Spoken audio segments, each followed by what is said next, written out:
Fungsi uang.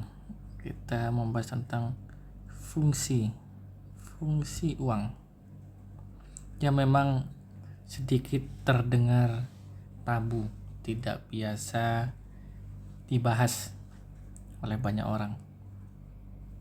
Nomor 1, fungsi uang untuk membeli kenyamanan. Ya, di sini kita bisa menggunakan untuk sebuah kenyamanan, bagian dari quality,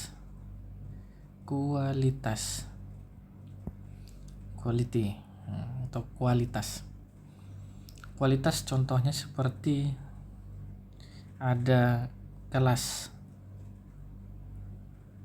ekonomi, ada kelas bisnis, ada kelas eksekutif.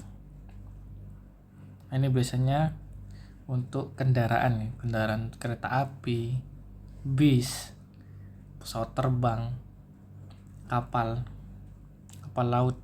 Nah, di situ mode transportasi. Jadi transportasi itu membawa seseorang berpindah dari titik A ke titik B. Ini pindah, baik itu dalam kota atau luar kota. Ya, berpindah. Ini contoh dari Surabaya ke Bandung. Nah, ini bisa bawa. Nah, di sini ada jalur darat, itu ada bis, ada travel, ada juga jalur udara. Nah, di sini ini ada kelasnya ekonomi, bisnis, eksekutif. Ada lewat laut di sini. Nah, itu juga sama. Ini di sini ada bis, ada kereta api. Nah, ini masing-masing ada kelasnya. Nah, setelah berpindah di situ nanti ada juga yang namanya fasilitas seperti hotel. Kalau hotel ini ada bintang 1, ada bintang 2, bintang 3, bintang 4, bintang 5. Tentunya harganya ini akan berbeda-beda. Semakin tinggi bintangnya, semakin banyak bintangnya. Kalau di sini semakin dia arahnya ke mendekati eksekutif, ini bintangnya mendekati banyak. Ini harganya atau value akan semakin tinggi secara nominal uang. Nah, ini jadi fungsi uang itu untuk membeli kenyamanan. Tentunya semakin tinggi tingkatannya maka akan semakin nyaman. Nah, ini juga merupakan selera ya. Ketika teman-teman sudah mencoba ini semua, kemudian ternyata seleranya ada di bawah, di bisnis atau di ekonomi, nggak apa-apa. Atau selera ada di bintang 1, bintang 2, bintang 3, nggak apa-apa, itu selera kan.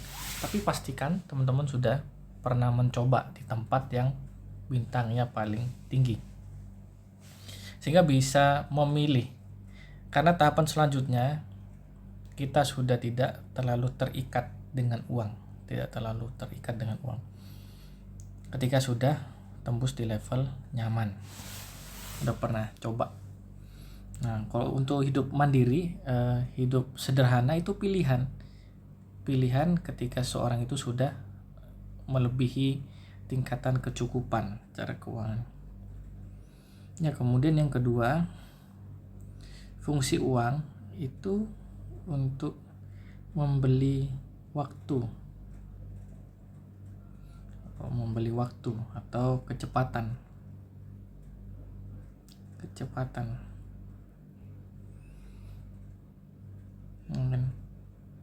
Nah, di sini juga ada bahasa lain, delegasi. Jadi waktu masing-masing orang itu sama ya, 24 jam. Sama. Mau dia orang Indonesia, mau dia orang Jawa, mau dia orang Maluku, mau dia orang Sumatera dan lain-lain. Waktu per orang itu hanya 24 jam per hari, tidak kurang, tidak lebih. 24 jam. Nah, dengan adanya uang, kita bisa membeli waktu dengan cara delegasi. Artinya apa? Kita membayar orang untuk melakukan aktivitas tertentu yang kita inginkan. Tanpa kita sendiri yang harus melakukannya, kita bayar.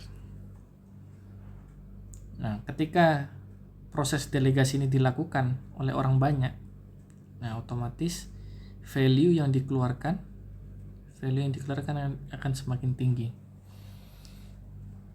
Nah, ketika banyak orang yang ngerjakan, maka pekerjaan akan lebih cepat selesai. Tentunya berbeda satu orang mengerjakan satu pekerjaan dengan satu orang dengan banyak orang. Di sini kalau saya gambar ada 5 orang mengerjakan satu pekerjaan yang sama, tentunya yang 5 orang ini akan lebih cepat, tapi konsekuensinya value-nya akan semakin tinggi. Nah, ini yang harus diperhatikan. Nah, itu dulu ya fungsi uang. Yang pertama itu untuk kenyamanan, yang kedua untuk membeli waktu. Nah, kemudian setelah membeli waktu, apa yang dilakukan? Kita bisa melakukan aktivitas yang benar-benar hanya kita inginkan saja. Yang tidak kita inginkan, kita delegasikan kepada orang lain yang mau menerima manfaat dari uang itu.